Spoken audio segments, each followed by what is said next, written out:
ఈరోజు గొల్లగట్టు సాంస్కృతిక చరిత్ర, ఉత్పత్తి కులాల ఆధ్యాత్మికత, లింగమంతుల స్వామి జాతర సాంస్కృతిక వైభవంపై యాదవ విద్యార్థుల సెమినార్ కార్యక్రమానికి విచ్చేసినటువంటి వివిధ యూనివర్సిటీల విద్యార్థులు మరియు జిల్లాల నుంచి వచ్చినటువంటి ప్రతినిధులు మరియు పూజారులు మరియు అనేక సంవత్సరాలుగా జాతి చైతన్యం కోసం తమ యొక్క గొంతును వినిపిస్తూ భావజాల వ్యాప్తికి పాటుపడుతున్నటువంటి ప్రొఫెసర్లు అందరికీ కూడా నా యొక్క సామాజిక ఉద్యమాభివందనాలు తెలియజేస్తూ, ఒక చిన్న అంశం అంటే మనం ఎక్కడ కోల్పోయినాం అనే దాన్ని ఒకసారి పరిశీలనకు తీసుకుంటే, మన కులంలో ప్రతి ప్రాంతంలో మా దగ్గర అయితే మేము మహబూబ్ నగర్ ఆనుకొని ఉన్నటువంటి బెల్ట్ సార్ మాది, అచ్చంపేట మరియు దేవరకొండ ప్రాంతాలు. మా ప్రాంతంలో లింగమయ్య పండుగ యాదవులే చేస్తారు, పెద్దమ్మ పండుగ కూడా యాదవులే చేస్తారు. అయితే నేను ఈ గొల్లగట్టు పండుగ కూడా ఒక 2 సార్లు పోయినా. అక్కడికి తేడాని ఏం అధ్యయనం చేసిన అంటే, ఇక్కడ బైండ్లతోటి మళ్ళా మాదిగోళ్ళతోటి డప్పులు వాడతాం, అక్కడ మనోళ్ళే బేరీలు కొట్టుకుంటారు. రెండోది ఇక్కడ పట్టం వేస్తారు, మన దగ్గర రతి వస్తారు. మూడవది బేసిక్గా ఈ శివసత్తులు ఈ శివాలు వాళ్ళు ఉంటారు కదా, వాళ్ళకు ఐడెంటిటీ శాంటిటీ ఏంటంటే ఆ రతి మీద నుంచి లేపుతారు. రతి వేసి కూర్చోబెట్టిన తర్వాత రతి మీది నుంచి ఆ శివసత్తులు ఎవరైతే ఉన్నారో వాళ్ళు రతి మీద నుంచి ఆ బైన్ల జమిడికే పాటకు రతి మీద నుంచి లేచి వస్తారు. కానీ ఇక్కడ పూర్తిగా ఆపోజిట్ ఉన్నది. దాన్ని ఒకటి అంటే మన జాతరల్లో అంటే వైరుధ్యం అక్కడికి ఇక్కడికి ఉన్నటువంటి సారూప్యత ఎక్కడ తేడా ఉందంటే ఇదొకటి నేను బాగా గమనించడం జరిగింది.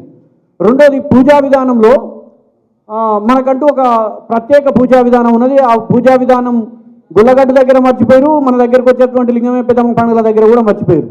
ఆ తర్వాత బలి గావు కట్టే కార్యక్రమం దీన్ని కూడా మార్చేసారు. ఆ తర్వాత ఈ బొట్టు సాంప్రదాయం మనది మొత్తం అన్న కాంటెస్టెడ్ ఎమ్మెల్యే సూర్యాపేట పెద్దలు మాజీ DCMS చైర్మన్ వెంటే జానీ యాదవ్ గారిని వేదికపైకి రావాల్సిందిగా ఆహ్వానిస్తూ ఉన్నాం.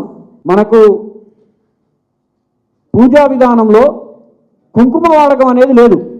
నేను చాలా దగ్గర నుంచి పరిశీలనగా చూసినటువంటి అంశం ఏంటంటే కుంకుమ వాడకం అనేది లేదు. ఇది కేవలం బండారి వాడకంలో ఉన్నటువంటిది.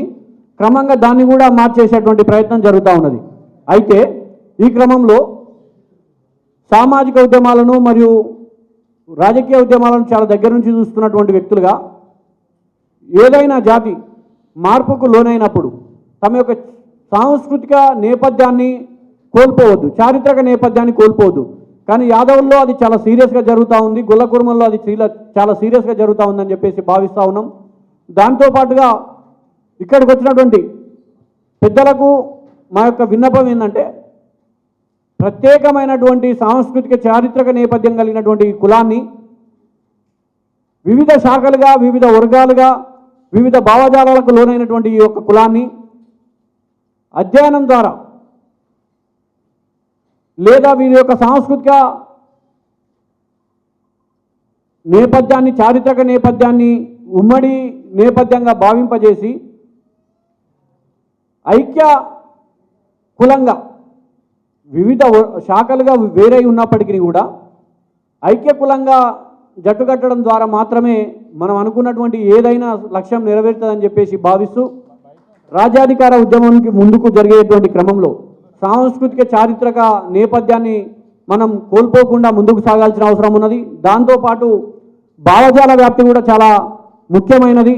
భావజాల వ్యాప్తి ఎప్పుడైతే జరుగుతుందో సామాజిక చైతన్యం వస్తుంది. సామాజిక చైతన్యం వస్తే రాజ్యాధికారం మీరు వద్దన్నా వస్తుందని చెప్పేసి భావిస్తూ ఈ అవకాశం ఇచ్చినటువంటి ఆర్గనైజర్స్ అందరికీ, నిర్వాహకులకు అందరికీ కూడా ధన్యవాదాలు తెలియజేస్తూ సెలవు తీసుకుంటూ